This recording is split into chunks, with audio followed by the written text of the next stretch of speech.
Yeah, sure. All right. You must love being based in New York.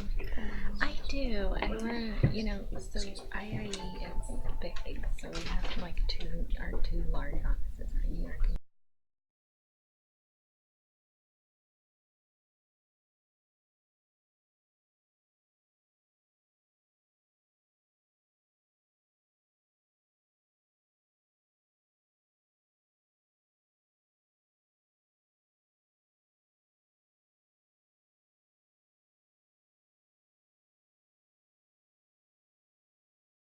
For a long time, here in DC, working for State Department. Okay, good morning, everyone. We're going to go ahead and get started on this gray, rainy day. Thank you for coming out, and we'll hope to see a couple more trickle in as we go.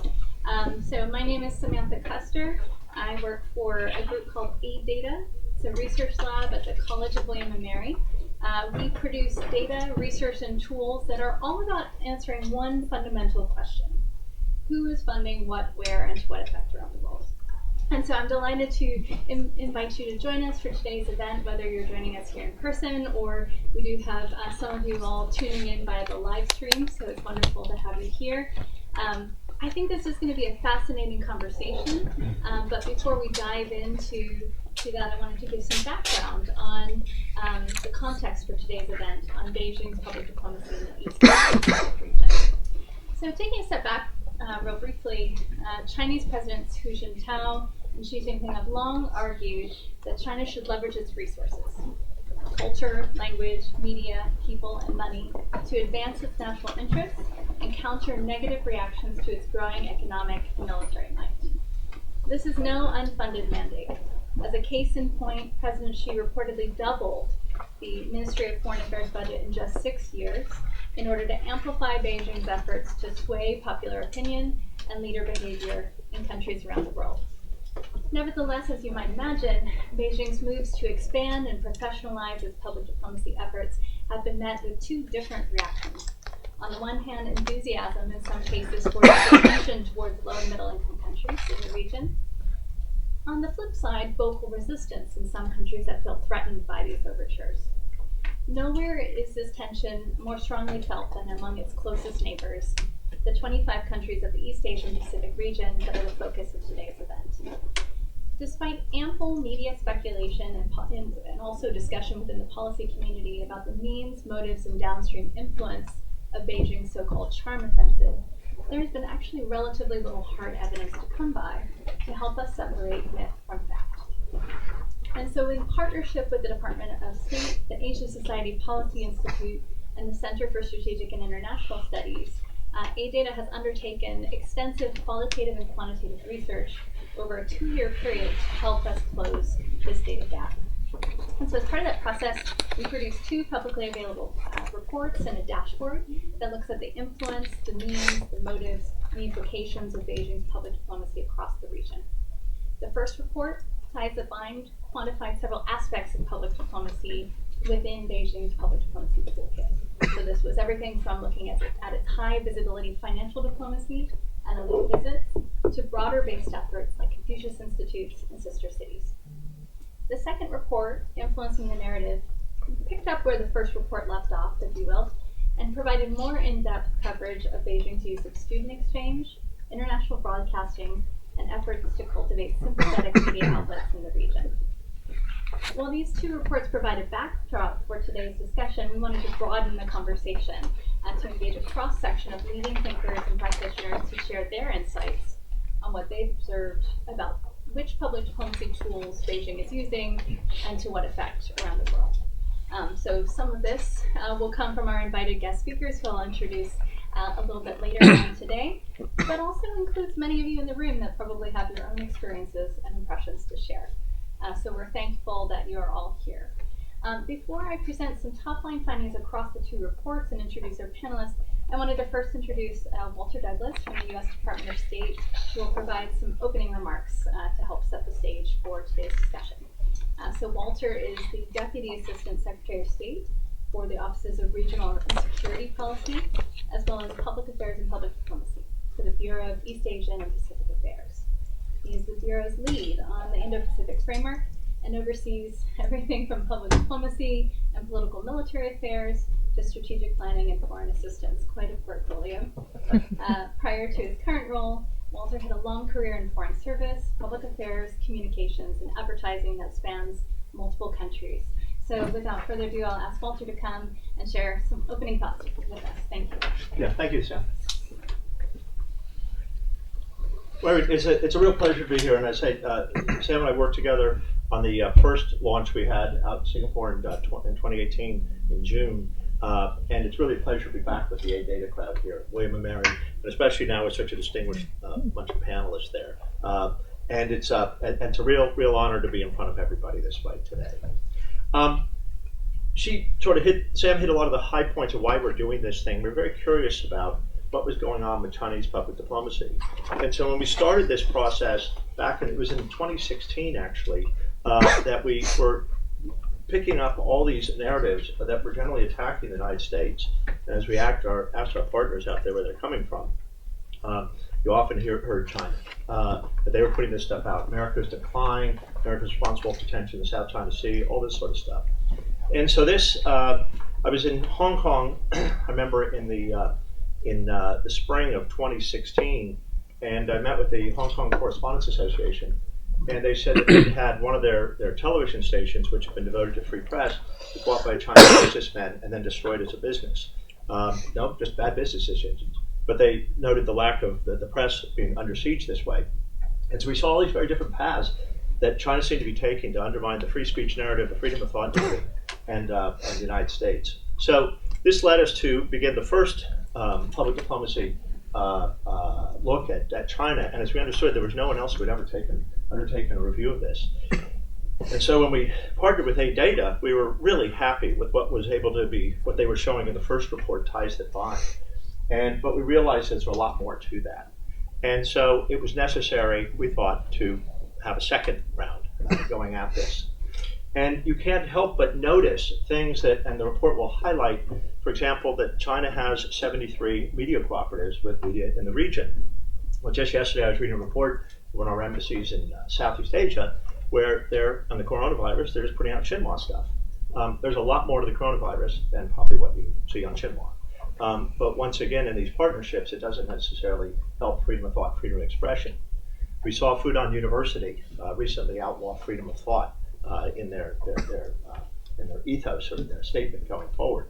So these are not very good trends, because we believe that in a free exchange, we believe China should have the chance of free exchange to put out what it believes, but should also be engaging in the general marketplace of ideas and not try to limit things and not try to restrict what's going out there, and try to work in a cooperative way with everybody.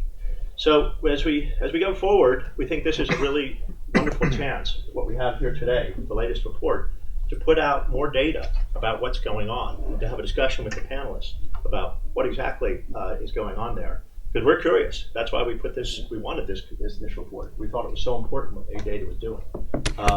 And we look forward to hearing the discussion and to seeing, and I remember in Singapore, actually, a number of the think tankers who were there were saying this is great, because we can use now we have some public data on what's going on, we can incorporate it into our work, and we just want more of it. And so here we are, round two, with again A-Data putting out all sorts of valuable information that can be used by researchers and everywhere we go. So finally, let me just say that as we go forward, the United States does want to have a good relationship with China, and I think a good symbol of that would be the coronavirus.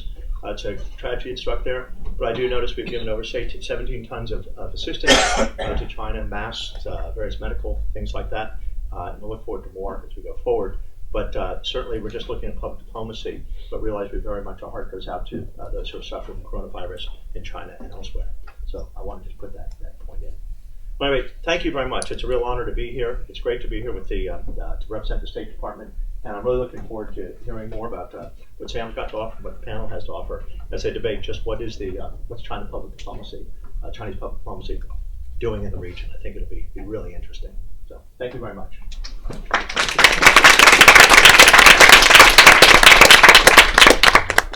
Thank you so much. much, Walter. I think Walter's been a great advocate for the importance of having better data and evidence on what China is doing so we can have a measured, constructive discussion about China's role in the world. It is a humbling thing to distill 2 years of research into 10 minutes. And yet that is exactly the task that I gave myself today, so that we have ample time for a really robust and rich discussion with our panelists. And so instead of trying to give you immense amounts of detail, which I encourage you to check out the reports or at least the executive summaries or at least the dashboard afterwards, you'll get a lot more interesting data. I'll give you 9 top-line takeaways from our look at Beijing's public diplomacy in the East Asia Pacific across 2 reports. So think of this as Sam's executive summary of our executive summaries. So the first takeaway that I wanted to highlight is that Beijing has indeed dramatically increased both the volume and diversity of its public diplomacy overtures over the last decade. The data is very clear. It gave $48 billion in financial diplomacy to countries in the region between 2000 and 2016. This includes infrastructure investments, debt relief, budget support, and humanitarian assistance. But this is not a balanced portfolio. 95% of this financial diplomacy is squarely focused on infrastructure. In addition, Beijing logged just under 4,000 official visits between civilian and military leaders from East Asia and Pacific countries. Notably, elite visits account for 90% of Beijing's public diplomacy outreach with the smallest city-states and Pacific Island nations. But Beijing is also experimenting with a wider set of cultural exchange, media cooperation programs to make inroads with foreign publics and move beyond political elites alone. Here are just a few top-line numbers. So Beijing had opened up 98 Confucius Institutes across the region as of 2018. It had brokered 950 sister city agreements between 2000 and 2016. It had announced just under 7,500 government-backed scholarships for students across the region. It had sponsored 82 press junkets and, as Walter alluded to, 73 content sharing partnerships with East Asia and Pacific media outlets. Those are just a few top-line numbers. The second takeaway, though, is that Beijing may have a robust and diverse toolkit, but it is an uneven toolkit, and that financial diplomacy is by far its most visible tool with foreign publics and accounts for a disproportionate share of its public diplomacy resources. So interviewees across 3 case study countries of the Philippines, Malaysia, and Fiji routinely pointed to examples of Chinese government-backed infrastructure projects, be they roads, rail, ports, energy, plants, as the most visible aspects of Beijing's engagement in their country. Comparatively, people would say that Beijing's people-to-people diplomacy has historically taken a backseat to its elite-focused efforts. Interviewers described its cultural exchange and informational diplomacy using terms like rough around the edges or half-hearted at times, and that it is not as influential as sheer economic clout. That said, it's important to say that Beijing is learning by doing, as its efforts to build support beyond political elites has gained increasing importance in recent years, particularly as Beijing is more concerned about countering negative publicity and pushback from local communities with regard to its Belt and Road Initiative. The third takeaway is that Beijing strategically targets a different mix and volume of public diplomacy tools to East Asia and Pacific countries in light of anticipated risk and reward. So this is not a monolithic strategy by any means. Beijing targets its public diplomacy to open opportunities in lucrative markets for Chinese goods, services, and investments, as well as sway natural resource gatekeepers. Beijing also varies its public diplomacy strategy on the basis of how well connected its citizens are to the world. It targets more exchange and cultural diplomacy activities, for example, but fewer official visits to countries with higher levels of internet use, in which citizens have a larger megaphone to share their views and therefore are relatively more important to Beijing. In strong participatory democracies, Beijing places a greater emphasis on appeals from senior leaders and ambassadors via op-eds and interviews, as well as sister cities. Conversely, it orients a disproportionate share of its study abroad scholarships to less politically free countries. Beijing engages in much more limited public diplomacy with less populous city-states or Pacific Island nations in the region in absolute terms. But if you actually take population into account, what you'll see is that Beijing's engagement with these small countries easily outstrips its overtures to the advanced economies of Japan and South Korea per capita. The fourth thing I wanted to highlight is that the messenger matters. Foreign publics seem to be more receptive to messengers they deem to be closer to and familiar with their countries than those that are farther removed. For example, content sharing partnerships with local media outlets were associated with, interestingly, both increased approval and decreased disapproval of Chinese leadership. So, in other words, this may imply that Beijing has a higher likelihood of winning over skeptics and reinforcing key messages with supporters if it directs its content through locally recognized and trusted media outlets in East Asian Pacific countries rather than relying on its own international broadcasting. In a similar vein, interestingly, ambassador op-eds were associated with a higher likelihood of approval of Chinese leadership among East Asian Pacific publics. This might be because Chinese ambassadors are seen as holding greater credibility and sway with citizens because they're seen as more knowledgeable of and recognizable to audiences in the country to which they're assigned. Interestingly enough, the role of Chinese senior leaders like the president or premier in giving interviews and placing op-eds in local news outlets generated much more mixed results. The fifth thing I wanted to highlight is that favorability appears to follow familiarity, that cultural promotion and exchange activities are seen as humanizing China, such that foreign nationals are more open and favorable to Beijing as a result of their exposure to these things. A few examples of this in practice. So journalist exchanges, for example, were associated with higher approvals of Chinese leadership. Foreign students on Chinese government scholarships viewed China more positively after they completed their studies than before, and these attitudes only increased the longer they studied abroad. Overall, people in countries that received more Confucius institutes viewed China as more influential and as a positive influence in their own countries, which is interesting to me just given the amount of local publicity in many countries around the controversies of Confucius institutes. Sixth, money is a double-edged sword. It attracts elites when given on generous terms, but provokes public debate that increases scrutiny and animates political opposition. So on the one hand, many people welcomed Beijing's financial diplomacy as a major infusion of capital to help their countries overcome chronic infrastructure deficits without the typical governance conditionalities faced by other donors.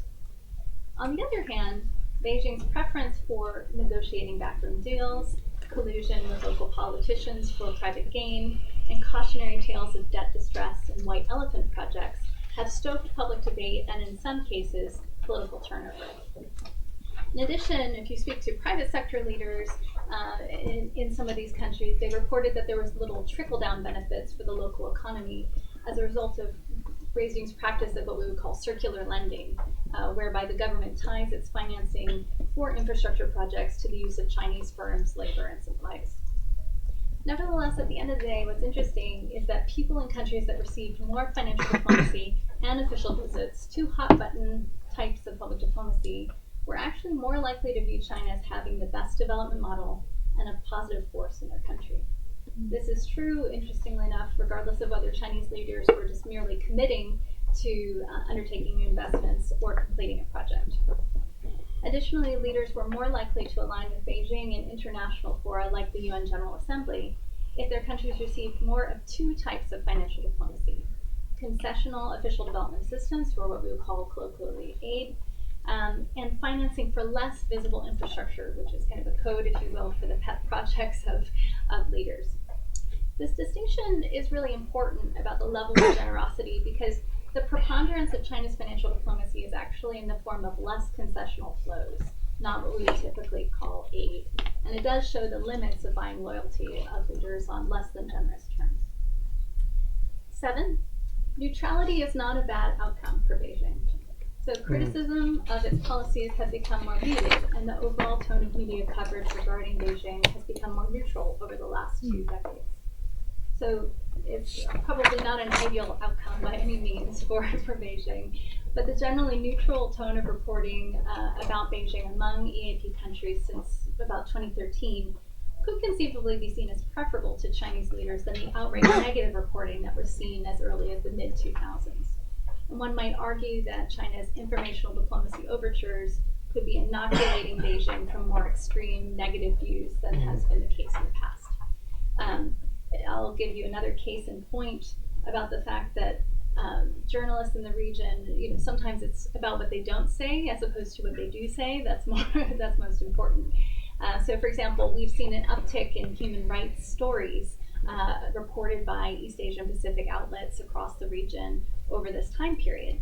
But interestingly enough, there's not been a corresponding increase in China-specific human rights stories. And so that might be some indication of a chilling effect on stories related to China. 8, countries on the receiving end of Beijing's overtures must find ways to curb their vulnerability to co-optation and corruption. And so this is kind of tipping now a little bit into thinking about recommendations for different groups that was focused on in the 2 reports. So specifically for countries in the region that are on the receiving end of China's overtures, they should strongly consider mandating greater transparency regarding a few things. So 1, the amounts and terms of foreign grants or loans that support government activities. This is actually surprisingly opaque, as well as any funding for political candidates where there's only really rumors about these things as opposed to any hard evidence. Second is that EAP leaders should consider passing legislation that require the transparent disclosure of media content that are produced, funded, or co-created with the support of foreign governments to ensure consumers of such media are informed. And just to be clear here, I think this is true for any foreign government. This isn't unique to China. And then third, EAP countries need to strengthen their capacity to negotiate better terms, assess risk, and manage large-scale infrastructure financing transparently and efficiently. This is really essential as a bulwark against corruption and debt distress. The last thing that I want to leave you with is recognizing that given that this event is held in DC as opposed to in East Asia Pacific, we're obviously also talking a little bit about what other strategic competitors of Beijing should be doing and thinking about in terms of advancing their own interests and influence within the region. And so I would say that Beijing strategic competitors should invest in activities that enable countries to create space for debate and dialogue about their engagement with foreign powers on their own. So 2 things that I'll leave you with on this count. That the US and other actors should be resourcing efforts to facilitate exchange programs for foreign journalists and broker content sharing partnerships with local media outlets, because these have been proven to be relatively effective, and these budgets are often under attack. Second, though, we might want to think a little bit about expanding the scope of traditional public diplomacy to include some other efforts to promote investigative journalism, citizen monitoring activities, civil society strengthening, data science for think tanks and academics, all with a focus on ensuring that countries get the most from their engagement with foreign powers, whether it's from media or financing or exchanges and the like. So I didn't quite make it to 10 minutes, but I got it down to 12. So 2 years, I think that's not bad. And so that was rapid fire. That was kind of my take as I was looking back on all of this research to say what struck me. I think that actually what I would love to do now, though, is to broaden the conversation and to turn to some of our distinguished panelists that are here to join the discussion today. So I'm going to go ahead and introduce each of them briefly. They all have long, illustrious careers, so I'm not going to give all of the details from your CVs, but just give you a feel for who's in the room. So first we have Mark Nelson. He's the Senior Director for the Center for International Media Assistance for the National Endowment for Democracy. He's a former journalist and development specialist. He's written extensively on aid effectiveness, governance, and the role of media in development. He joined SEMA from the World Bank, where he spent 17 years as a governance and capacity development expert. And he previously was a European diplomatic correspondent for the Wall Street Journal based in Brussels, Berlin, and Paris, and I understand got to cover some pretty momentous stories. Next to him is Robert Daly, the director of the Wilson Center's Kissinger Institute on China and the United States. He's a leading authority on Sino-US relations. He's testified before Congress and regularly offers analysis for top media outlets. He's served as a U.S. diplomat in Beijing and as an interpreter for Chinese and U.S. leaders, President Carter and Secretary of State Kissinger. And Robert, interestingly enough, also previously served as head of China programs at Johns Hopkins, Syracuse, and University of Maryland. And my favorite... That head of China... Pardon? Hopkins Nanjing Center in Nanjing. Oh, Hopkins Nanjing Center. And the most interesting factoid is that you also were involved with producing Chinese language versions of Sesame Street. Yes. So then moving on to our next panelist, Olivia. No, sorry. Mirka? Yeah, Mirka. Sorry, I was like trying to see the Look like. Mirka is the head of research evaluation and learning for the International Institute for Education. She oversees IIE's research pertaining to international student mobility and alumni tracking of recipients of international scholarships, so certainly germane to this discussion. She has more than 15 years of experience managing research and evaluation projects on international education, leadership, and development. She holds her doctorate in international and comparative education from the Teachers College at Columbia University.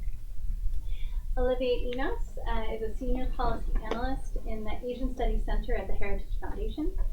She particularly focuses on human rights and national security challenges in Asia. Olivia's research spans a wide range of subjects, including democracy and governance challenges, human trafficking, and human smuggling. She has written extensively on these topics. She has a bi-monthly column in Forbes on the intersection between human rights challenges and national security concerns. And her commentary gets around. She's been on CNN, the BBC, Fox News, among other news outlets. And last but certainly not least, Matt Minji is a research analyst from the Rhodiums Group's China Macro and Policy team. He's based in New York and focuses on China's economic diplomacy and outward investment.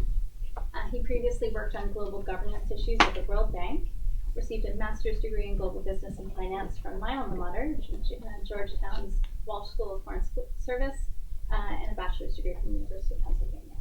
So there you have a pretty distinguished panel, and that was a lot of mouthful. That was just their short bios. And so from here, I want to move away from this lecture and actually get into a conversation with you all. And so what I thought we would do is a couple of rounds of questions. I had posed some to these guys as part of the prep. And I thought we'd first maybe focus on the instruments of Chinese public diplomacy, and I really want to hear your take on these things. So I guess just for your benefit, for this first round, I wanted to focus on 3 questions. So in what ways do we think that China's approach to public diplomacy is similar or different to what we've observed with other foreign powers in the region? To what extent do we think that these efforts are successful in advancing Beijing's national interests in the short and long term? And then finally, how should Beijing's strategic competitors, be they the US or others, view its growing influence in the East Asian Pacific region? Are we talking about a zero-sum or a positive-sum game?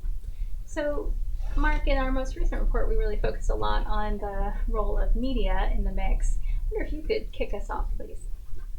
Well, I'm really glad that A-Data has stayed with this project of delving down into the questions of what China is doing internationally, because we worked with A-Data a few years ago to produce a report about the international community writ large and what they were doing on the media development front, how much money all the donors together are spending to improve the quality of independent news media around the world.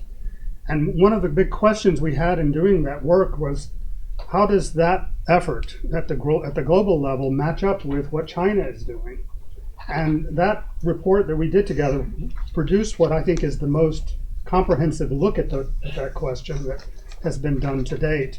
Even though CIMA, the Center for International Media Systems I come from, which is a small think tank inside the National Endowment for Democracy, has been working on this for a long time and using the data that comes from the OECD, where all of the major donors are gathered together.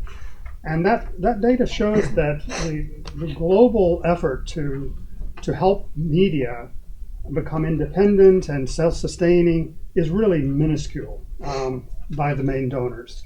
It's less than 0.5% of the $150 billion that the world spends on international development every year. And we were looking at that question because a lot of donors, including the NED, which is a major donor in the media space, we have grantees all over the developing world and the emerging democracies. We're looking at trying to improve the effectiveness of that assistance and coming up with ways to ensure that there is a strong domestically built media system that is able to resist and repel efforts from outside, including inside, and to give citizens an understanding of their best choices in their democratic societies.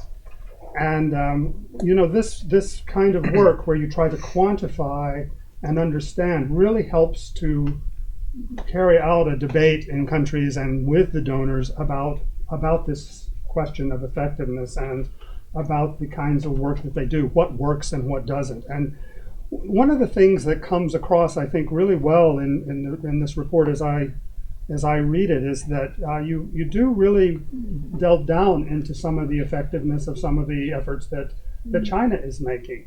We have focused our efforts on more on the demand side in the other EAP countries, where civil society and the media really have a hard time organizing themselves and figuring out ways to create the kinds of structures that they need to build independent media organizations. So China's efforts on the supply side have been met with a pretty weak demand side from the other countries. And in fact, I would say there's kind of an open door from authoritarian leaders in many EAP countries, kind of welcoming China's efforts. And for its part, civil society and the media have been not well organized to resist this. We've learned this through not only doing research on these topics, but also organizing regional consultations with the players in the EAP region. We did one almost 4 years ago now in Jakarta, where we brought people from around the region together. These were players in the media sector, regulators, civil society, advocates for independent media, and other people who were trying to. The purpose of this was to really understand what could be done to improve the quality of the efforts to strengthen independent media in this region. And I have to say that this region actually has one of the weakest efforts anywhere in the world. And if I just compare it to Latin America, where in Latin America they have regional institutions, they have a special rapporteur for freedom of expression, they have organized civil society coalitions that work on media topics. Many countries have had media movements that have pushed for media reforms and strengthening the institutional structure to help the media become more independent and more sustainable in a very weak environment that we have right now from a business perspective. And when you compare that to the East Asia Pacific region, there's very little institutional infrastructure. So it's been very hard to organize cross-border cooperation among the countries. They don't. The institutions that have been created have been weak and they haven't lasted. And local coalitions, domestic coalitions, have not been very able to create movements to change the system. So this open door to China's influence has made this a very, very vulnerable region to these trends that you have described here. And I think it's really important to highlight this, to understand it, to quantify it, to understand how much money is going into it. And I think you've done a really good job in stimulating debate about what needs to be done next. Thank you, Mark. Your check's in the mail. I really appreciate those insights. I think the stat that stuck with me out of that was, if I have it correctly, that 0.5% of the 50 billion, less than 0.5%, less than that the world spends on this is media capacity. That's right. Yeah, that's very very sobering. I want to go to Mirka, if I might. So Mark described this open door, this supply-driven approach to media cooperation and engagement. How are some of the trends that Mark's describing similar or different to what you see in the international education space? Yeah, I actually thought that was very interesting. I actually wrote down large supply has been met with a weakening demand, because I actually think that the growing supply in China has actually been met with quite a demand of international students going to that country. So IIE looks at global international student mobility trends. We prioritize through the Open Doors Project, which is funded by the State Department, student mobility flows into the United States. And so many of you probably know that over the last 10 years, we've had an enormous influx and increase in Chinese students coming to the United States. Over 33% of international students in 2018-19 who came to the United States were from China. So 1 in every 3 international students.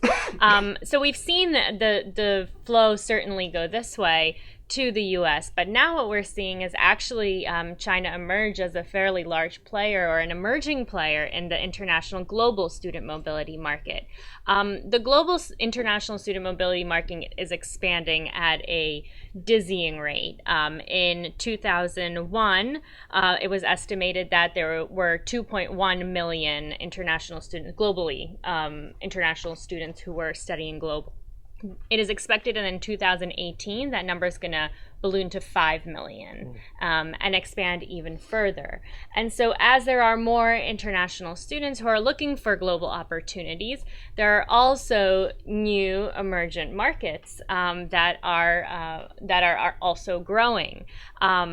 And while conversely the US has the largest share by far, and that will not go away anytime soon, its share has been decreasing, whereas the share of other countries has been increasing. So if we look at those same figures in 2001, the US had 28% of that share. That number in 2018 is looking to go down to 22%.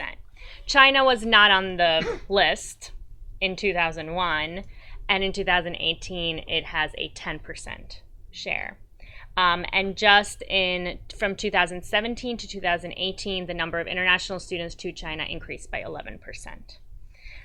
So when you start to look at all of those numbers, you start to see that, yes, they are a competitor. They are an emerging international student hub. And we need to consider them as such. I think we then begin to look at some of the other kind of contextual questions of the type of programs that are being offered and where those students are coming from. And one of the things I talked to Sam about earlier is, whether those students are competing, or whether we are competing for the same students, or whether we are competing for students from different countries. Because conversely, even though we have large flows of Chinese students to the US, flows of US students to China are actually quite small in comparison.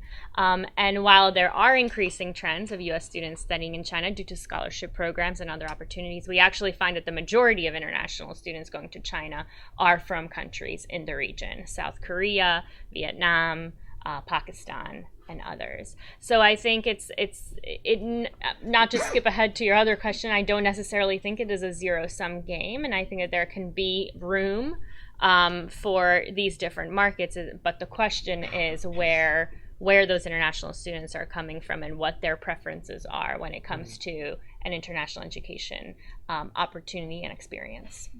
Thank you. So Robert, I wanted to turn to you in the sense that we've had 2 slightly different supply-demand stories in the international media landscape, in the international student mobility landscape. Not to pigeonhole you, but I know you spent the early part of your career thinking about cultural promotion from the U.S. side, and now you're looking more at U.S.-China relations. It's interesting to me looking across our studies in this region, and also some new work that we did in South and Central Asia. There's this debate around the intrinsic appeal of Beijing's cultural diplomacy overtures. How much of that is shaped by kind of a means to an end to get access to education opportunities or to get access to jobs, versus just there is a growing intrinsic appeal to this on the merits. And so I'm curious to hear your take. Sure. First, congratulations on the report, and I hope that you keep it up and go to the other parts of the world. It's very easy in Washington to sort of poo-poo Chinese public diplomacy efforts in the United States and Western Europe as so much money down the drain, but it can really have a big effect in other countries. And I hope that I don't want your work to stimulate a debate. I want it to scare the stuffing out of the U.S. government and get them to take this seriously and invest. I think we're good with debate. I think that the strictly cultural side of China's outreach is really not a very important part of the public diplomacy story. And I think that what you have just said captures that. They send Chinese symphonies, song and dance troops. We get this sort of stuff, which is a decorative afterthought. And I don't think that it changes very many minds anywhere. There's not a lot of evidence for that. There are, of course, a number of communities in the region that you studied recently, Southeast Asia, which have historically and in recent times, and by virtue of the Chinese diaspora, already absorbed, celebrated, developed various aspects of Chinese culture, traditional culture, and that's very important. But Chinese contemporary culture has very little impact, even on its own doorstep. South Korea obviously has a far larger footprint. We just saw Parasite do extremely well. We have Heung-min Son scoring incredible goals for Tottenham Hotspur in the British Premier League. We have BTS again playing Saturday Night Live and doing an American national concert, which is sold out this coming year. My 11-year-old daughter, fortunately, has a ticket to this, which is going to take a bite out of her college fund. And this is true within China, where Korean soap operas, Korean movies, Korean ideals of beauty, Chinese women go to Korea for really kind of horrific plastic surgeries to chase a certain beauty ideal. But even beyond South Korea, both Hong Kong, Japan, even Taiwan have really bigger cultural footprints within the area. I don't think China takes it very seriously.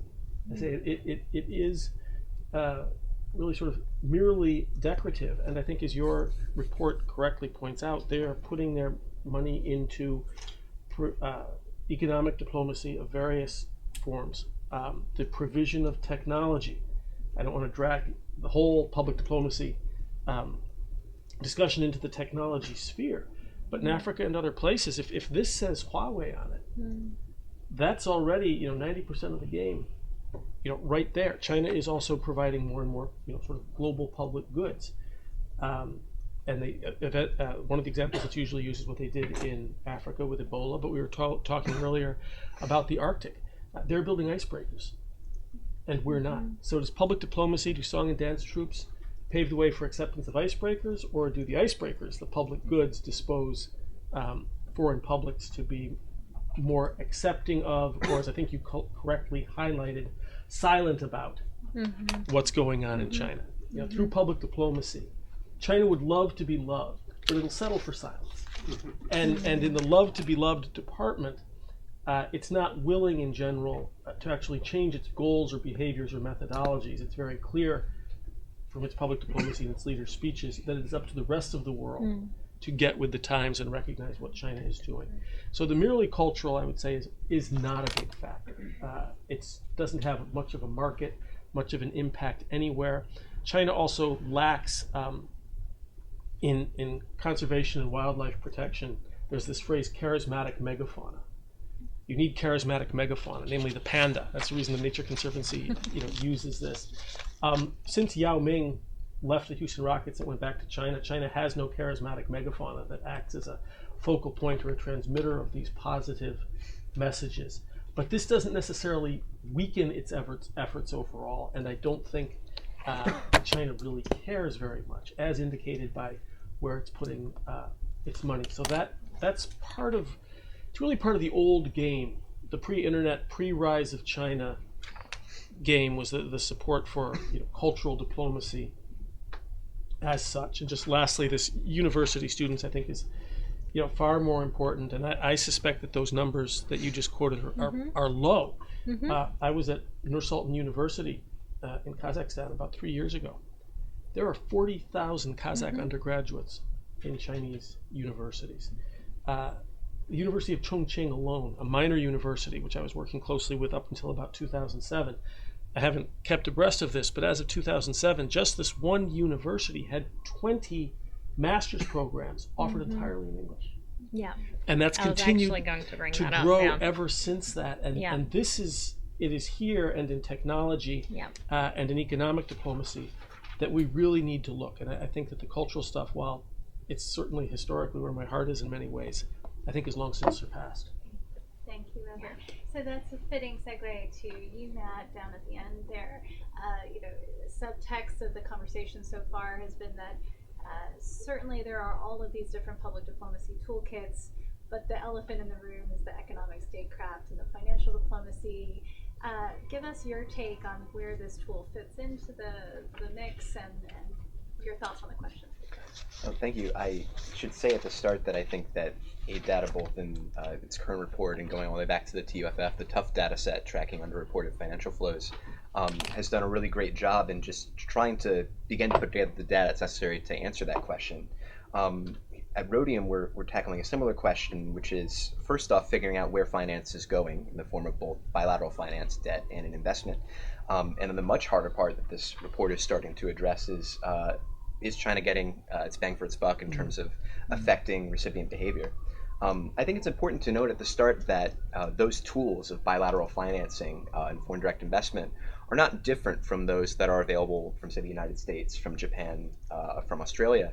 What marks China's sort of rise, especially in EAP, as a financer, as someone engaging in economic statecraft, is not only the scale of the flows that they are willing to put out there, but also just how rapidly they're able to deploy. To take sort of one example, if you look at Fiji, in 2017, 2018, in looking at FDI flows, China represented 24% of those flows. It was the largest contributor of FDI to Fiji, compared to Australia, which is currently at 6%.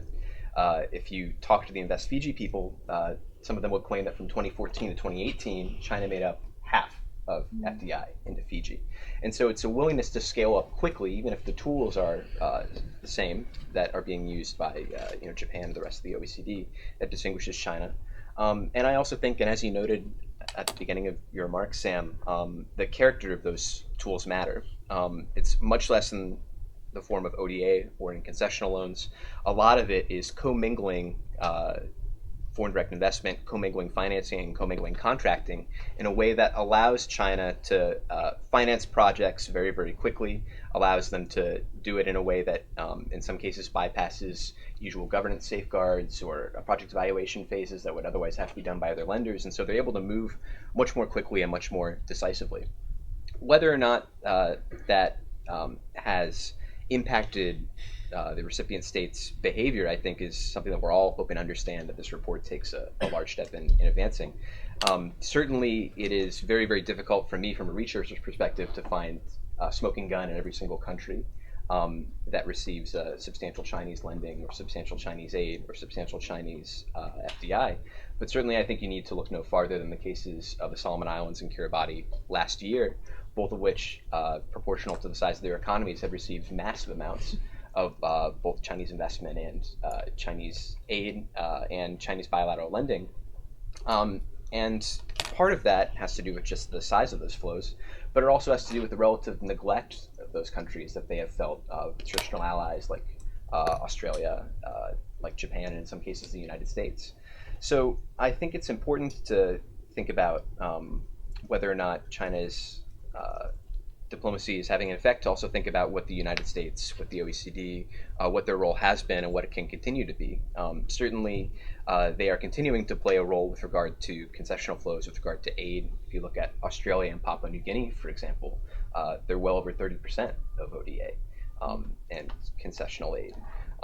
So in that way, what China is doing with their financial flows is shifting the type, working much more quickly, and I think they're able to build up a lot of influence in that way. On the other hand, one thing that we're also looking at as Rhodium is what is this doing to the macroeconomic stability of countries that have a rapid run-up in government debt, a rapid run-up in overall debt. One thing that we've looked at in particular is what happens after the grace periods, which usually run anywhere from 5 to 9 years, these loans start to run out. If you look at the BRI as a major project starting mostly in 2014, that period is now coming. And this is why you're seeing increasing moves to either cancel debt, if it's a concessional loan, but more often than not having to kick the can down the road by extending repayment terms by 2 years, 3 years, 5 years at a time. What we've managed to find at Rhodium is that increasingly all over the world, in Africa, in Latin America, in East Asia and Pacific, you're seeing increasing cases of debt renegotiation as these countries run into problems servicing their debt and problems managing not only Chinese debt, but all of their external debt.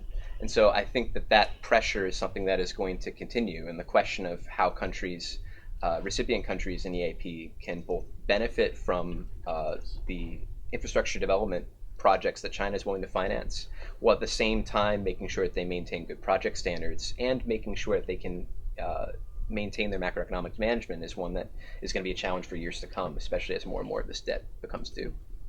Thank you, Ned. I'm going to go to Olivia, but before I do, Robert had a two-finger up. I just wanted to emphasize the importance of the Rhodium Group's work on the refinancing of BRI debt, which in some ways put at least the partial lie to our constant claim that this is all about debt trap diplomacy. It's always about the Hanbantota port, and your report found that actually Hanbantota was the sole case. And so it showed a much shrewder long-term vision. Don't let me characterize it, but that was an important report, and I just wanted to highlight it. Thank you. It's very kind. And I think the interesting thing about Hanbantota as one of the sole cases that has been claimed to fit this debt trap diplomacy narrative is that even if you slice Hanbantota down and you look at it at a very, very granular level, that might not even be a case of debt trap diplomacy. The interesting thing about Hanbantota, and it goes back to sort of the relative role of Chinese debt and Chinese financing as only one of many lenders, is that at the time that Hanbantota, some of those port loans were renegotiated, China represented only about 6% of Sri Lanka's overall debt. And a lot of the pressure that Sri Lanka faced was not necessarily from Chinese loans specifically for Hanbantota, although there were multiple billions of dollars for various infrastructure projects, not just Hanbantota, also Southern Highway extension, several reservoir projects. The most acute pressure actually came from USD-denominated international bonds, which had 8 to 12% interest rates, compared to even the highest interest rates of those Hanbantota loans was at 6.2% fixed. So it's not just a question of debt trap diplomacy. I think a lot of researchers who look at it would say the debt trap hasn't been proven. But it does illustrate that when looking at Chinese debt, it's not enough just to take a look at the number and say that it's adjacent to a port, that there's necessarily something going on here. It's more a question of looking at each country's macroeconomic capacity, looking at all of their debt, trying to see, particularly from an OECD perspective, how can you build up that capacity? How can you improve the ability to manage that debt in context? And so that refinancing was part of not just one loan in one country, it was part of a larger story for Sri Lanka and the region. Thanks so much, Matt, and I actually very much agree with that assessment based off of the work that we did in Sri Lanka as well. So, one of the takeaways then from that really nuanced picture is that when you're talking about financing and economic statecraft, that when you have such a large player like China that can create stress on country systems that may or may not be ready to deal with this. It's not the sole factor, but it's one of many.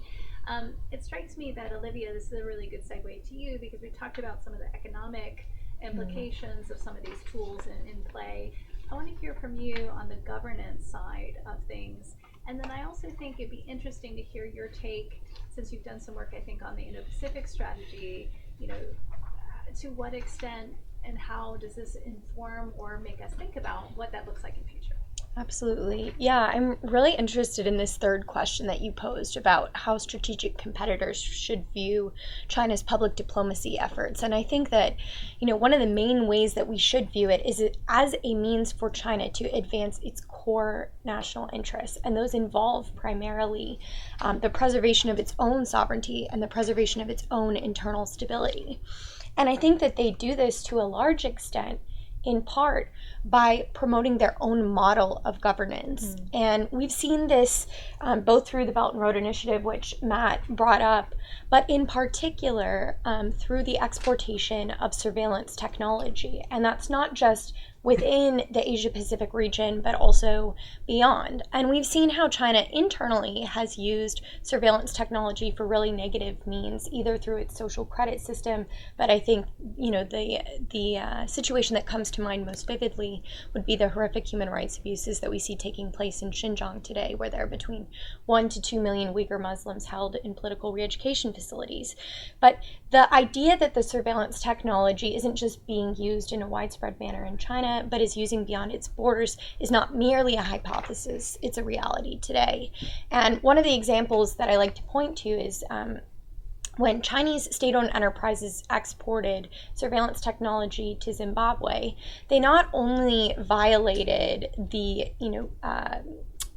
privacy of the Zimbabwean citizens by having the Zimbabwean government deploy this surveillance technology without their permission, but they violated it twofold because, according to various reports, the surveillance technology data that was collected from the Zimbabwean citizens was actually sent back to China in order, and these are not my words, but the words of other reports put together by CFR and Freedom House, in order to refine their technology for use on darker skinned individuals. This is terrifying on I think many levels, and Zimbabwe is far from the only case where we see them saying, yep, we're going to export this surveillance technology to help improve law enforcement efforts, but in reality it's a fundamental violation of liberty and freedom there. We also see this when China is engaging in law enforcement efforts and training with other countries, and these are not just in Asia. This is happening also with Germany, countries in Europe and elsewhere, that China is engaging in law enforcement training activities as well. And I think all of this exportation of its model really does accomplish the undermining of individual liberty in particular. The results of this are a couple of fold. One that we've already talked about is that countries do become more reliant on China. We've seen this in the Cambodian context, where the Cambodian government is very dependent, and we've seen severe backslides in democracy in the last several years. I think it's difficult to even call Cambodia a democracy today, and some of that has to do with its relationship with China. And of course also the example of Sri Lanka, which we've already talked about in greater detail. Countries also are allegedly changing their voting records. When we look at what's going on at the UN, especially many African nations vote with China, and some of this is, allegedly due or needs to be looked into more as potential means of coercive diplomacy. But I think, one of the underlying themes and results is that fewer countries are sympathetic to a democratic or a republic form of governance inside of many of these regions. And I think the U.S. has a strong interest in maintaining those sympathies because I think areas where freedom and democracy are promoted creates opportunities for alliances and strategy to work together. And so I want to be clear here, because one of the aspects of the question that you posed was whether it's a zero-sum game. And none of the conclusions that I offer to me are a legitimate grounds for saying we don't want any countries in Asia to engage with China. The reality is that it's not a zero-sum game. Countries are going to engage with both China and the U.S. economically and otherwise, and I don't think we should fight that.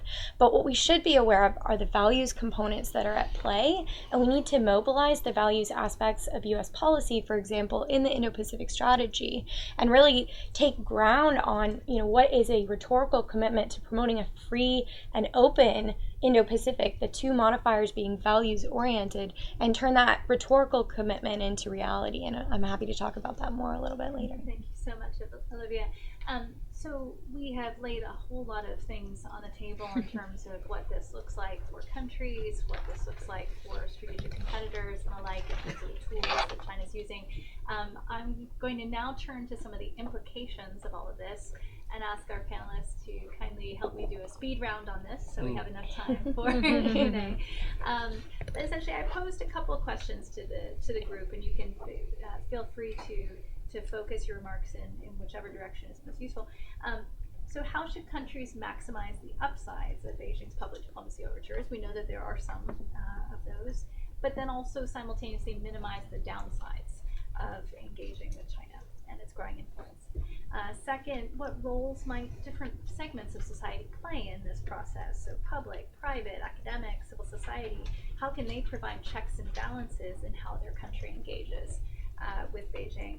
And then finally, what should Beijing's strategic competitors, whether that is the US or other actors, do more, less, or differently if they want to maintain their own influence in the region vis-a-vis China? So Mark, I'd like to go back to you then. I think Olivia gave us a nice segue into this part of the topic and thinking about values, thinking about institutions, how to help societies manage their engagement with external actors in a healthy way. What does that look like for you in the media space?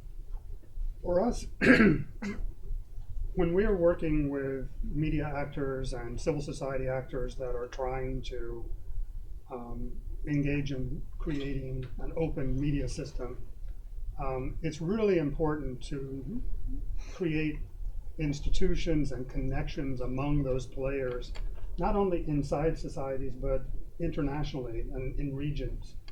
And we've got a lot of evidence from different scholars and reports that we've done and that others have done to say that that's the kind of structure that leads to a sustainable open society, when there are connections among people and the ability to strengthen institutional development and to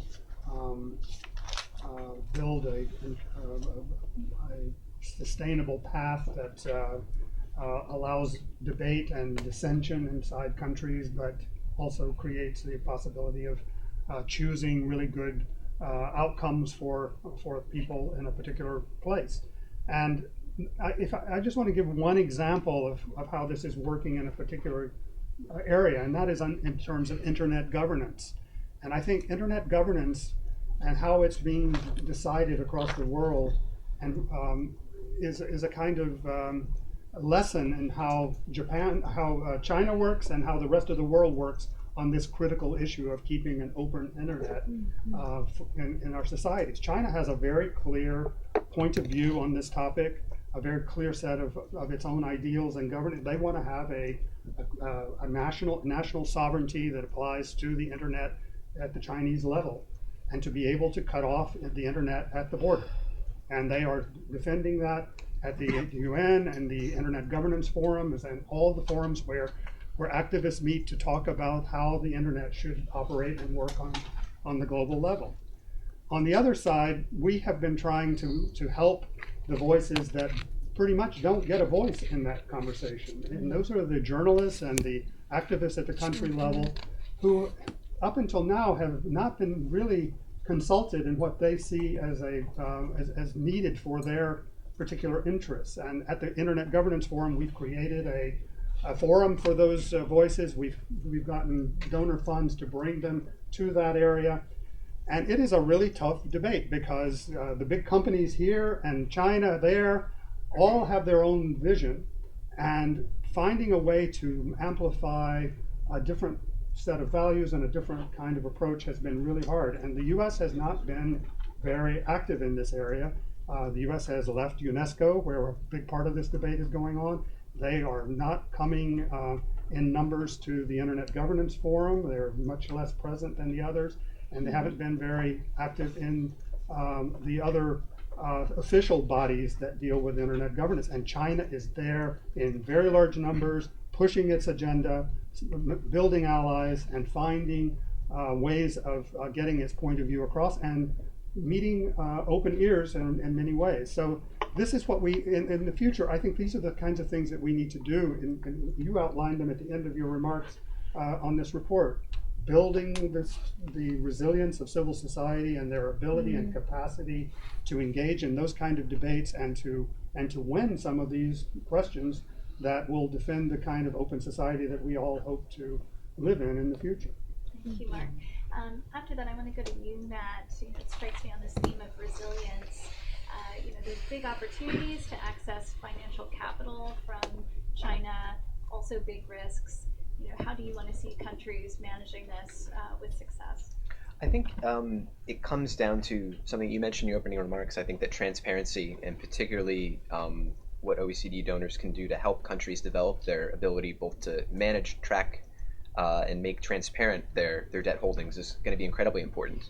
And certainly on the negotiation side, before these major loans are taken out or before these major projects even began construction, I think we saw in Myanmar most recently renegotiation of port and gas projects that showed that successful help can come from the outside in terms of advisory assistance well before any of this money sort of hits the ground.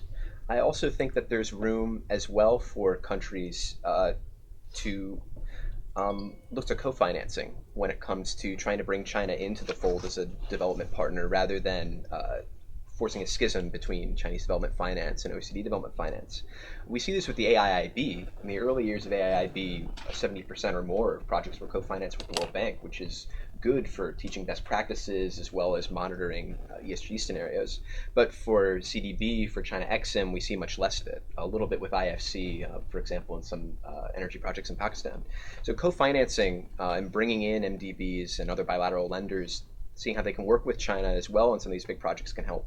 On the other hand, I think it's also important to note that this is not just something that recipient countries are dealing with. This is something that China is dealing with as well. They are looking, CDB and Exim, very closely at their loan profile. They are understanding that some of this debt is going bad, particularly when they're renegotiating it, and they are making changes. They are talking to multilateral development banks to try and build on their internal processes, including last year, the year before, when you saw new lending regulations and country risk guidelines. And you also see increasingly, I think, a little bit more reticence to fund new projects that aren't necessarily based on a strong or at least borderline rate of return for these banks that do at the end of the day have a responsibility to shareholders, in this case the Chinese government and their regulators.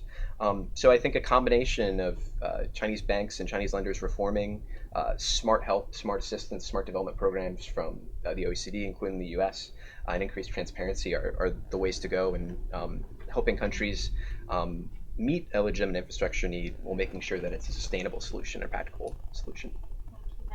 Olivia, I want to go to you next. I was reflecting back on our call before this event, and I was sharing an anecdote about this phenomenon of lateral learning that I was seeing out of some of our country studies, where there's a sense that as officials are interacting more closely with their counterparts in Beijing, they're kind of looking closely at the policies and ways in which they're managing civil society and engagement with the media and the like, and that there are some indications of some rubbing off of these influences on countries' governance in the region. I wonder if you could reflect a little bit on, how do countries think about resilience in terms of protecting their civic space, their governance, and the like? Yeah, I mean, I think U.S. efforts to promote values both historically and in the present have played a key role in expanding space for civil society. And I think that part of the reason why U.S. efforts have often been so successful is because while a lot of them are principally led by U.S. government, a lot of them are led by U.S. civil society organizations. And not just U.S. civil society organizations, but I think you see the American public very invested themselves in the promotion of freedom abroad. And so when we think about policies either toward China or toward other countries in the region where we are thinking about promoting civil society advocacy, I think it's really important to be reminded as individuals that we have a role to play. We need to be educated about how China is using their public diplomacy efforts abroad. And I think we need to be outspoken when it comes to challenges that are being faced. And, this may veer a little bit into what America does, but I think, student groups can be more vocal in their advocacy. If there are, for example, Confucius Institutes on their campuses, students should feel comfortable speaking out about that. I've actually had students, I wrote an op-ed in the Washington Times earlier this year talking about the Xinjiang issue in particular, and it called on student groups to host events about what's going on in Xinjiang, to host events about what's going on in terms of persecution of religious minorities, beyond Uyghurs in China. And I've actually had students from UPenn, I'm based in Pennsylvania right now, and they've reached out to me to think about those types of events. And so I think, for the US government to get the American people involved, it sends a really clear message, because in China, as you mentioned from your studies, the average citizens don't always have the space to be able to advocate, but it's much more powerful to hear from the American people themselves about the benefits of liberty. But just a couple of comments on U.S. strategy as well. So as I mentioned, the Free and Open Indo-Pacific strategy, I think, offers a really great opening for the promotion of values. And I think that there's momentum to be built upon, especially in responding to the crisis in Xinjiang. The U.S. government already made it so that imports from Chinese companies that create the surveillance technology being used in Xinjiang are restricted. This is really great. But I'd love to see a step beyond this, where we actually sanction the individual who's responsible for what's going on in Xinjiang, which is Chengguangguo. I think also we need to engage in greater efforts to promote space for civil society. I think the NED does a lot of fantastic work on this. IRI does a lot of this. NDI does a lot of this. And so promoting that work is really valuable. And then finally, this administration has done a really great job of making religious freedom, which is one of the first freedoms, a cornerstone of U.S. policy. And I think that, promoting those types of first freedoms really helps, not just here in the U.S. for awareness about our own liberties, but for awareness about what's not happening abroad. And so continuing to have the Ministerial to Advance Religious Freedom, I think, is an important forum, and one in which we can raise concerns about what's going on in China, but also China's influence through public diplomacy efforts. Thank you so much, Olivia.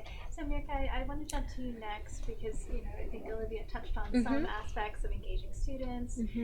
Curious to hear your take. International student mobility, are there risks that countries need to manage with this? Are there things that the U.S. and its strategic competitors need to do to maintain, their preeminence as studying abroad locations? What do you think? Yeah, absolutely. So I have kind of 3 ideas on this in terms of the implications. And yes, absolutely. The first one is that this is a wake-up call. This is a wake-up call for, what the United States, the United Kingdom, those who were the more traditional academic hubs where the idea of kind of open education, open and free thought, academic thought, is the cornerstone of our education system. And I think that one of the things that, we've talked about in the U.S. government is particularly appealing to, in terms of having a large amount of Chinese students come to the U.S., is that they are open now to this open education system. And so if we are seeing that there are more international students who are choosing a country like China, which has issues with censure and other areas, then yes, it is a wake-up call, whether that is going to have a change. I think the other thing that we are talking about is this competition for international students. And as I said, I think in areas, potentially some areas in Asia where might not be seeing this as much, but Africa is kind of an area where we are seeing direct competition for students, particularly students from Nigeria, from Ghana. As was said, I mean, the fact that Chinese universities are now opening up full English language programs. And where were those faculty trained and where did they get their degrees? They got them in the US and in the UK. But now, of course, they've returned and they're taking their own spin on things. So I think it's also important to keep that in mind, that we have now been supporting, through the US and the UK education system, large inflows of Chinese international students who get their degrees here, who are fully fluent in English, and who can now build an education system in China, but that might not quite equal the one or the same principles that we have in the U.S., which is certainly an element that we like to talk about and promote. And then the last really is the idea of kind of this idea of open society, particularly in an academic context, the idea that the university and that the school, as a school environment, is a safe space, is an academic and safe space. And I think that that's something that is promoted in the United States and in terms of what we offer. And I think that one of the things I caution against and I really think needs to be looked at further is what those effects are in China and in other academic environments, and whether the U.S. academic environment is really more resilient and can kind of compete in this environment. Thank you so much, Mirka. Robert, I wanted to end with you before we go to questions and discussion with the audience. I think the fact that you've been a diplomat, you've been on the front lines of promoting U.S. public diplomacy abroad, but now you've also have the benefit of some distance, kind of analyzing China-U.S. relations more broadly. I'd love to hear your take on what your wish list would be for the future of U.S. public diplomacy as we think about this topic today. Right. Well, we've already spoken about issues of resourcing. But I think that, looking back at the past 30, 40 years, especially with reference to China, which is the example that I know best, our real strength in public diplomacy, and really by extension also sort of what's broadly come to be called soft power, which is a tricky concept, but let's just, that's what we're talking about. Our influence, the ability of the United States, inclusive government, corporations, cultures, whatever it is, to get the interest of other nations. This is derived not from any one program, but really from a set of values that are more or less, sort of lived, attractive, no matter what mistakes we might make. Sort of grant all American mistakes, hypocrisy, what have you. I argue that a country's ability to have influence through this whole suite of soft power goods actually depends on one thing, which is that you have to have an idea or set of values that has three components. It needs to originate, broadly speaking, with your country, but have universal attractiveness. This is where China falls flat on its face repeatedly at the ideas level, but they're making up for it in the economic and technological and other levels. And then that idea, and I think in the case of the United States, it's really the primacy of the individual, celebration of that, also has to be a lived reality within your country that is perceived by the rest of the world, even when you make all of these terrible mistakes. I was in public diplomacy at the embassy in Beijing, both when Rodney King was beaten by the police force and when all the policemen were found innocent. And so this was a public diplomacy challenge, but we were actually able to talk about the freedom of speech and the fact this was debated by Americans and that we didn't have a common view about this. So it's those values and that openness of the United States that is really, at the end of the day, all our major strength. Which sort of brings us to the elephant in the room question, which is where are we headed, where are we headed domestically now? And does much of the rest of the world still have that same broad impression? Does it get the same messages from the United States that it had been getting post-World War II under the leadership of both parties? And there's considerable evidence that the rest of the world, much of it doesn't now see the United States as open, receptive, generous in its basic dispositions, interested in things like global communities. That's not the message that we get anymore. And so I know that this is sort of a sweeping and in some ways a pat answer, but I really think that in this, what is also a public diplomacy or soft power competition with China, as in many other areas of competition with China, it really comes down to who we are here at home, which is our single greatest strength. And there's considerable evidence that we're actually bleeding soft power at present. And so that I think is the single biggest issue for us going forward. And sometimes in speaking about the competition with China, we say, well, if the United States was at its best. No, we're never at our best. I'll take our stumbling post-war average. If we were there, then I would, for all of China's ascendant strengths, I would take our hand over theirs any time. But I think this conversation inevitably comes to where the United States is, what it really wants, what messages it's sending, and what's being received when we speak of public diplomacy. Thank you so much, Robert. So you've heard what those of us up here in the front have had to say about what we see as some of the tools in Beijing's public diplomacy toolkit, their influence, and some of the implications for us here in the U.S., but also in East Asia and the Pacific. I want to make sure we have time, and we have about 25 minutes or so for questions and answers and interaction with you. So please go ahead, briefly give your name, where you're from, and then ask your question. We'll start with the gentleman over here. I'll take a couple questions, and then we can go back to the panelists. I'm Jonathan from Systems Brookings Institution, and want to thank ADATA for this really great report and a very informative panel. I'm going to try to sneak in two quick questions. That's fine. I want to save the second one for last, but first for Robert.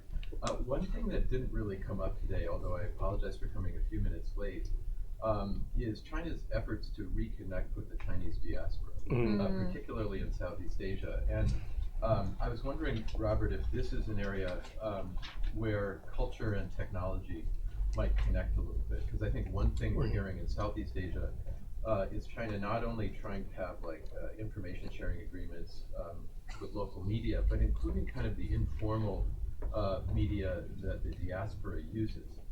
My personal view is that this is a tripwire for China. They're very ham-handed in this, and their effort to sort of reconnect with the overseas Chinese could definitely have a boomerang effect and not have their intended consequences. but that's a question for Robert.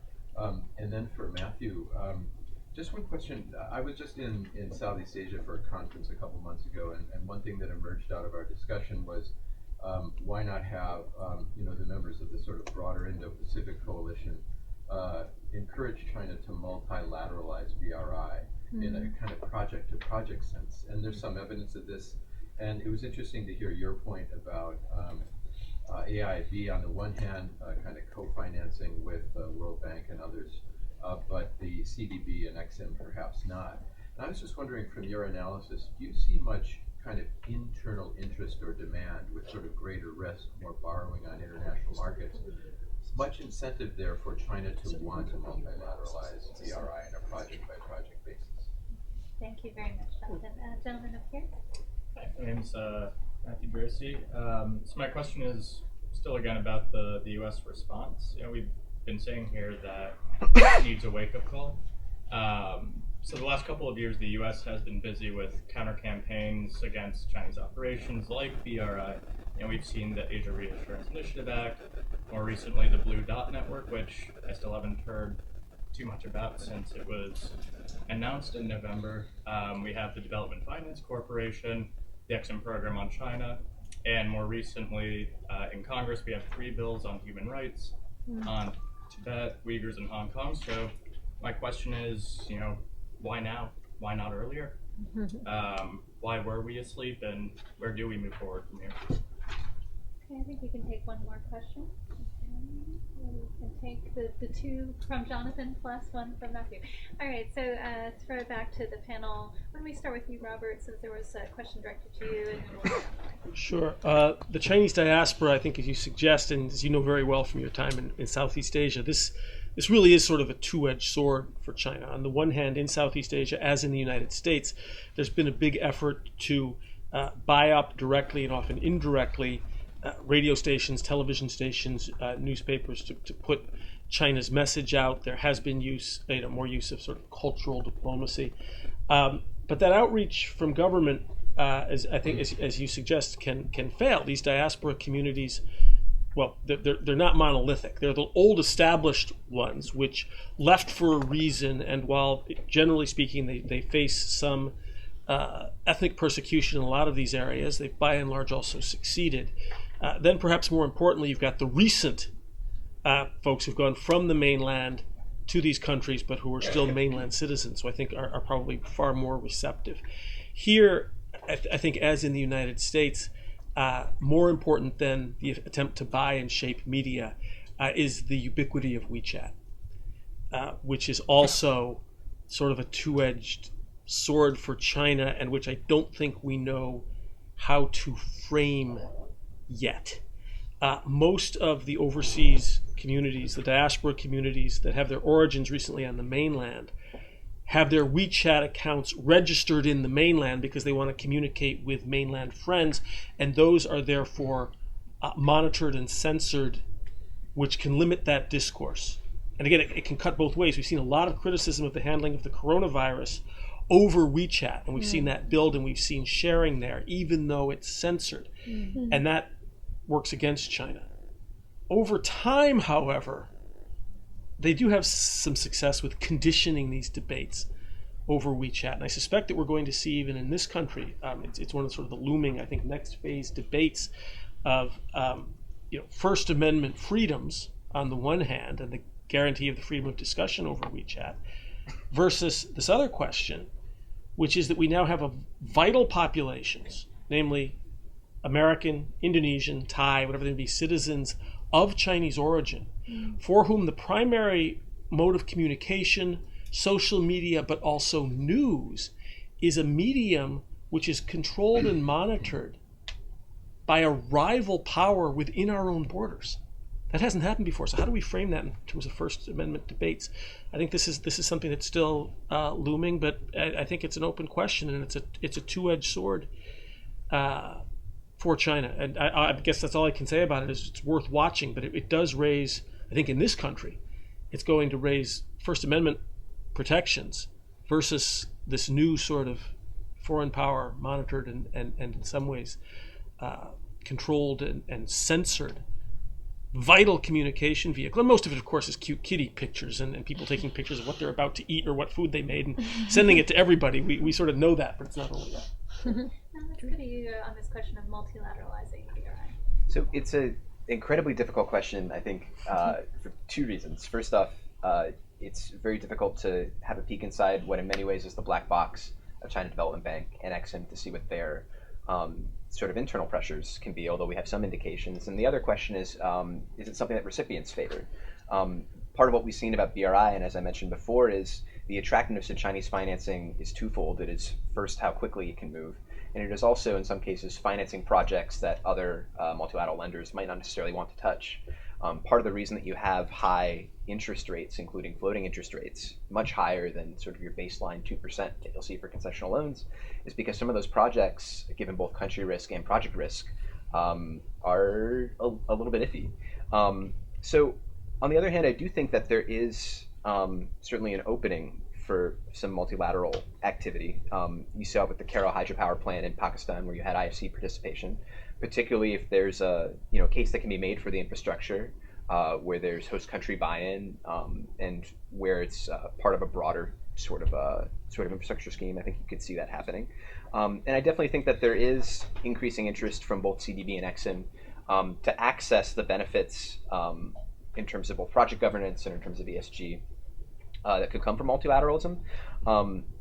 It's difficult to say if those are going to override both the soft power geostrategic benefits that accrue of China financing projects and being able to claim that they finance projects, as well as just the direct benefits of contractors being able to participate in those big contracts. On the other hand, I think it's important, even if it's difficult to see if China will want to multilateralize the BRI, it definitely keeps in mind that it is not the only financier in town, and you see BRI countries working to diversify their lending in certain scenarios to make sure, or at least experiment to see where they can get the most bang for their buck. One example that comes to mind immediately is in Vietnam, the Hanoi Metro, which was kind of retroactively classified as a BRI project, but you see essentially a head-to-head competition between Chinese firms and between Japanese financing on two different lines. And so you see sort of experimentation, I think, and also even in some of the strongest BRI countries, you continue to see Japan, you continue to see multilateral development banks as well being active. And so I think competition can be good in some ways to make sure that these individual financiers concentrate on what their advantages are. But you might see in future years, especially as that tends to work itself out, as standards tend to converge, that there might be more room for it. But it definitely is probably still early to tell. We'll have to see what happens with a lot more of these loans as they come due. Thank you, Nat. Olivia, do you want Yeah, to could I take a stab? I'll take a stab at your question. So, I mean, I think the simple answer to your question, and probably to state the obvious, is just the U.S. is a bureaucracy, and so a lot of these challenges have not been prioritized because the bureaucracy inherently moves slowly. But I think that one of the reasons why you see Congress taking up a lot of the human rights, like you were mentioning, Uyghurs, Tibet, Hong Kong, etc., is because I mean, we do have such a great system of checks and balances and governance where we do have the executive, the legislative, and the judicial branch to deal with these various challenges. But I would say that part of the at least contributing to the problem is just the way that State Department itself is structured. So when your typical State Department person thinks about challenges in Asia, the human rights issues are a bit siloed because they're in the Democracy, Rights, and Labor Bureau. And while you do have representatives who work on human rights in, like, for example, the EAP Bureau, that's not going to be the main priority because human rights are thought of almost as sort of secondary or tangential to some of the security concerns. I think the challenge for us who work in civil society is to demonstrate that there are strategic value in advancing the human rights issues, in advancing the values as a broader part of an overarching strategy. And I think that the Indo-Pacific strategy rhetorically tries to do that, but is still falling short a bit when it comes to actually incorporating human rights components into that overarching strategy. So I think we need to take a look at the tools that we do have. I mentioned sanctions tools. I think the addition of Global Magnitsky as a tool that Treasury has to target individuals on corruption and human rights grounds makes it more possible for us to integrate it more broadly into U.S. strategy. But there's a need to go beyond just the sanctions tools and think about what are the other tools that folks who work on national security issues or China more on a regular basis are using, and how do we integrate some of the human rights and the values components into that pre-existing framework. And I think that's a real challenge for the years ahead. Yeah, so from the academic mobility angle, the data kind of explains why there hasn't really been this alarm till now, and that's because if we look at the past 70 years, particularly even the past 20 years, the U.S. really experienced a boom of international students coming to the U.S., particularly students from China, from India. It really was cementing this narrative that the U.S. is a gold standard. Our academic markets are open. We are ready to take international students, and we want them to be here. What has happened is that international global student mobility is growing, but the U.S.'s share of that is actually decreasing. And so there's now this question of what's happening. International student mobility to the U.S. is slowing. It's still over 1 million. It's still far beyond any other country, and I want to make that clear. And no country is going to catch up anytime soon. The U.S. has over 1 million international students in the United States. That's more than the next 2 countries combined. So we are going to continue to be the #1 destination. But what's also happening is that there are new international student markets, and there is a greater competition for students to decide where they want to go. And the U.S. has to have a stronger role to play in that to really say. So in the last year, we still had over 1 million students, and we continue to have over 1 million international students in the United States, but the rate of growth has been slowing. And so why now? It's because we've been seeing this slowing, and we want to see that continue to increase, and we're trying to understand where that competition is coming from.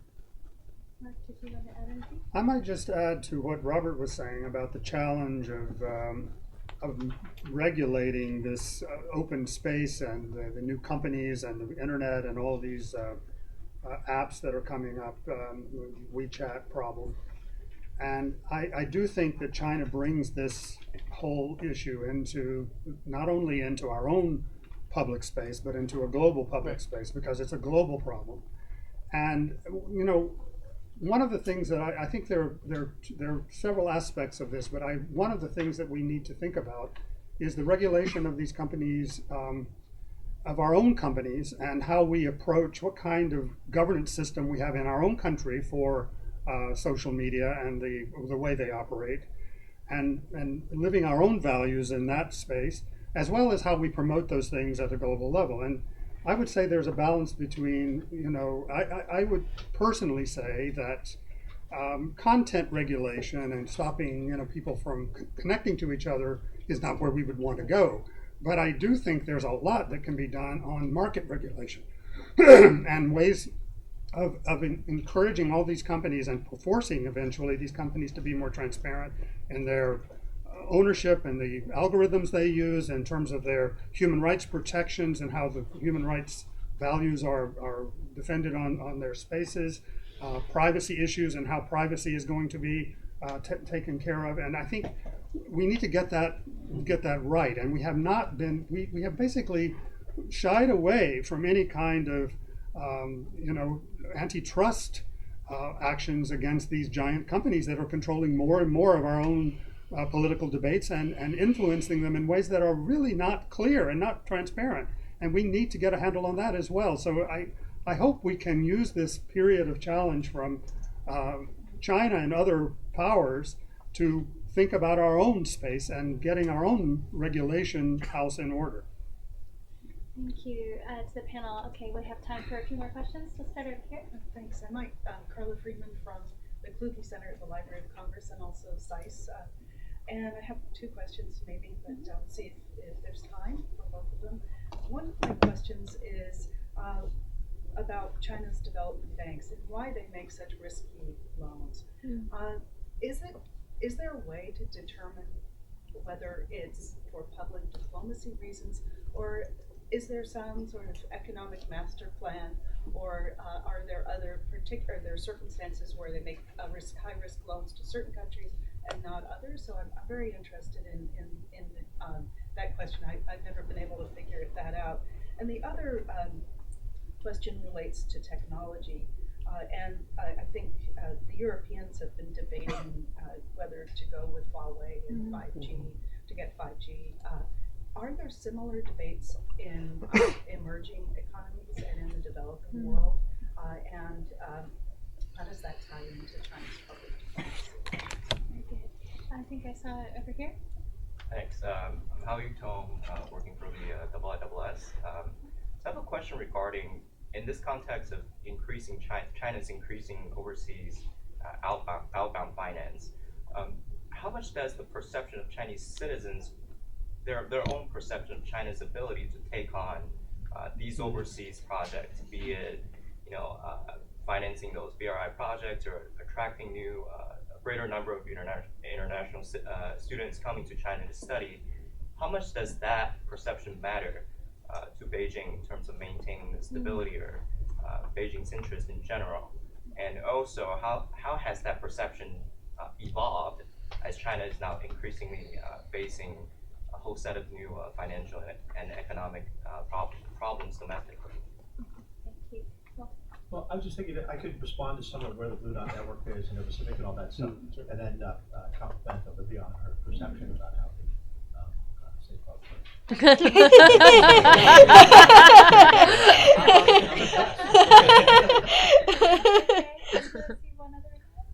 So just imagine that it was there. Okay, I think that gives us ample to chew on. So throwing it to the panel, you guys can self-sort and who wants to answer what. Well, maybe I could take your question, Carla, really quickly on Chinese banks or Chinese policy banks. So we're focusing primarily on the Export-Import Bank of China, China Exim, and China Development Bank. The one thing to keep in mind, although they're kind of looped together, is that China Exim has a very different role from China Development Bank. China Exim is responsible for the concessional loan program, so the aid loan program. That's a very, very small percentage of all the loans overseas loans that China makes, but they're closest to what we would consider to meet ODA guidelines from the OECD. So in looking at Exim loans, particularly concessional loans, you can trace those many times to having a development purpose, and indeed Chinese regulations state that they have to have a legitimate development purpose. If you're looking at China acting in areas where potentially other multilateral development banks wouldn't necessarily be acting. CDB is a little bit of a trickier case because it is more thoroughly commercialized, and all of CDB's loans are extended not at concessional rates, but are usually at floating interest rates or high fixed interest rates. And part of the reason that CDB charges those rates is because it does have to be able to recoup those loans. It's very difficult to then tell if the good loans that are being offered by a particular bank are being made because there is a clear business case that other partners have missed, or if there is a potential geoeconomic sort of benefit there. If you look at the cases that we've seen at Rhodium, there are a few cases where it does seem that CDB in particular has acted with a geoeconomic lens. And that is by comparing what are their usual lending rates to what have they done in a particular case. One of those is the Jakarta-Bandung Railway in Indonesia, where CDB, which normally offers interest rates that are, I think, an average between 4.5%, 5.5%, offered a well over multi-billion-dollar loan at 2% interest due to the immense importance of that high-speed rail project in the context of Indonesia. On the other hand, that appears to be relatively rare. And so you tend to see, although China is more willing, Chinese banks, policy banks are more willing to fund projects potentially that other banks would not, and potentially at lower rates than commercial banks, there is still a risk premium that's getting incorporated. So well, there's a few cases where you can see clearly there's something going on here in terms of a geoeconomic play, potentially. I don't think it's fair to say that all Chinese lending, or potentially even the majority of Chinese lending, is forms where you can draw that bright line. So it's something that you have to determine on a case-by-case basis. It's really difficult to do, but it's partially why I think aid data with their project tracking is so helpful, because they are attempting to disentangle that on a project by project level. Others on the panel want to jump in? Well, I was going to speak about the perceptions, but I think it goes, Sam, to one of the findings of your report, which is that the neutrality is a net positive. I don't think that there really is kind of the pushing of the perceptions one way or the other, but I think the neutrality of it is kind of buffering the Chinese from having kind of these adverse reactions. And I think, I mean, one of the things we haven't talked about, which right now is rocking the academic mobility community, is the effects of the coronavirus outbreak, and how it's probably going to have a strong ripple effect on student mobility, not only this semester, but potentially the effects of outreach and enrollment through the next year at least. And so one of the things we've been looking at very closely is what are U.S. higher education institutions doing, what are international institutions doing to kind of have to speak about openly about kind of the effects on their campuses, what that's going to mean for the international academic community. And I think that that's very important just to keep in mind where that will all shake out in terms of these trends in the year, at least year to come. Just building on that point from Mecca, like a case in point on the perceptions piece is the Philippines, where they have these national social weather surveys that they do that like routinely over time they ask questions about the perceived trustworthiness of various international partners that they engage with, including China and the US. And what's interesting, Filipinos' perceptions, like this is the general population, Filipino perceptions of China have historically been quite poor, like on the negative side of things for a long time. But what's interesting is that more recently it's turned to neutral, which, if you look at the trajectory, that's actually a positive direction. Doesn't mean that they've tipped over into positive yet.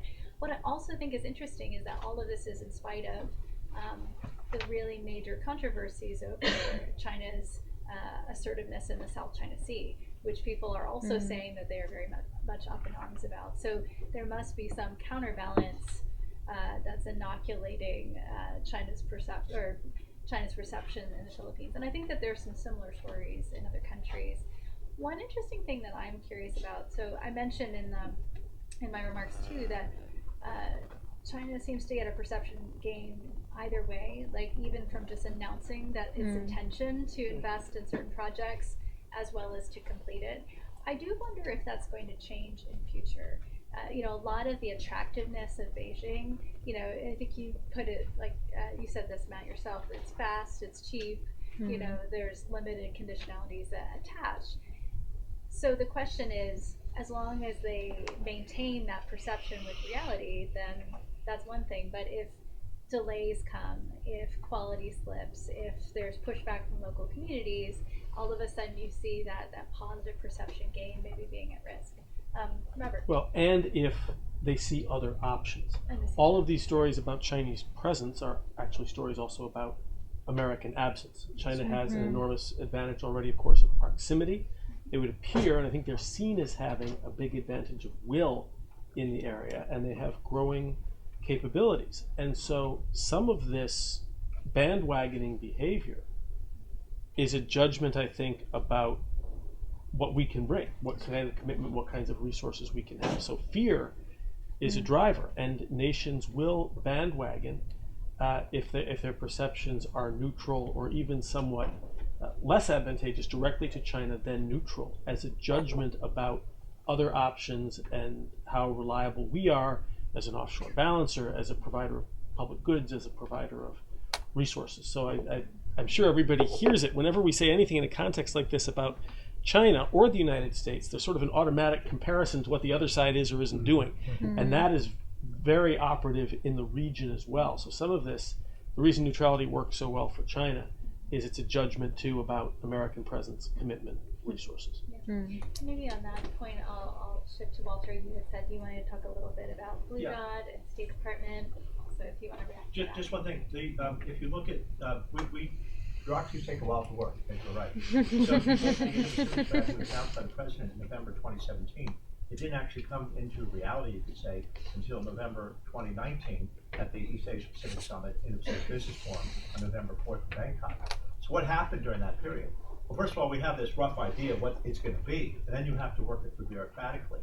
And that means a lot of interagency agreements and meetings. And you talk about, it's got a strong business component, you got treasury, you got commerce, you got all these guys that go into the mix. Then when we got over $500 million from to spend on it, well, Congress doesn't just let you sort of say, we're just going to go spend it, you got to explain what you're doing. And so we have a lot of trips up to the Hill to do that. There are things like holds on appropriations that had nothing to do with it, but were some other political battle they had to deal with. So when you put all that stuff together, it can take 2 years from the announcement of an Indo-Pacific strategy to the actual putting out in our 29-page report, if you want to see what it's all about, that we launched on November 4th. So that's just the nature of how the government works. But the beauty of it is that by the time we do that, we get it right, we believe, because we've got all that interagency input. And if you look at countries just rush and push things out, you see more mistakes. Blue Dot, same lesson applies. So while it was announced on November 4th at the Pacific Business Forum, it's headed by the DFC, the Development Finance Corporation. Because of congressional tie-ups, continuing resolutions, the DFC could not actually be set up until January 1st instead of October 1st. So already 2 weeks ago, they've had meetings to sort of say, what is this thing? Once again, bureaucratically pulling it together. We had the notion, but you have to get it down. Then just add a little three-dimensional chess to it.